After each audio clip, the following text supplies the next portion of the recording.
श्री गणेशाय नमः। श्री गोपीजनवल्लभाय नमः। श्रीमद्भागवत महापुराण अष्टम स्कंध अथ चतुर्दशोऽध्यायः। मनु आदि के पृथक पृथक कर्मों का निरूपण। राजा परीक्षित ने पूछा, भगवान, आपके द्वारा वर्णित ये मनुपुत्र सप्तऋषि आदि अपने अपने मनवंतर में किसके द्वारा नियुक्त होकर कौन कौन सा काम किस प्रकार करते हैं, ये आप कृपा करके मुझे बतलाइए। श्री सुखदेव जी कहते हैं, परीक्षित, मनुपुत्र सप्तऋषि और देवता सबको नियुक्त करने वाले स्वयं भगवान ही है। राजन, भगवान के उन्हीं की प्रेरणा से मनु आदि विश्व व्यवस्था का संचालन करते हैं। चतुर्युगी के अंत में समय के उलट फेर से जब श्रुतियाँ नष्ट प्राय हो जाती है, तब सप्तऋषि गण अपनी तपस्या से पुनः उनका साक्षात्कार करते हैं। उन श्रुतियों से ही सनातन धर्म की रक्षा होती है।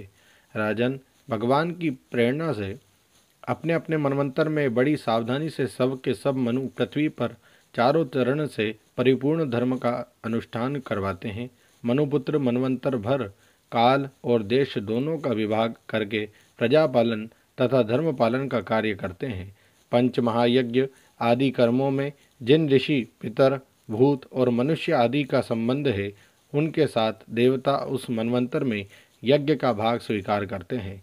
इंद्र भगवान की दी हुई त्रिलोकी की अतुल संपत्ति का उपभोग और प्रजा का पालन करते हैं।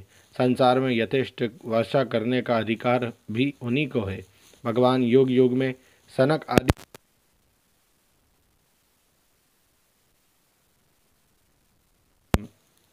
याज्ञवल्क आदि ऋषियों का रूप धारण करके कर्म का और दत्तात्रेय आदि योगेश्वरों के रूप में योग का उपदेश करते हैं। वे मरीचि आदि प्रजापतियों के रूप में सृष्टि का विस्तार करते हैं। सम्राट के रूप में लुटेरों का वध करते हैं और शीत, उष्ण आदि विभिन्न गुणों को धारण करके काल रूप से उसको सबको संहार की ओर ले जाते हैं।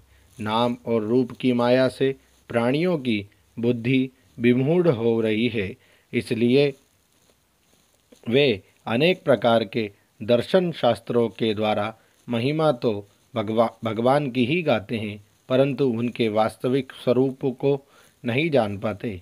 परीक्षित, इस प्रकार मैंने तुम्हें महाकल्प और अवान्तर कल्प का परिमाण सुना दिया है।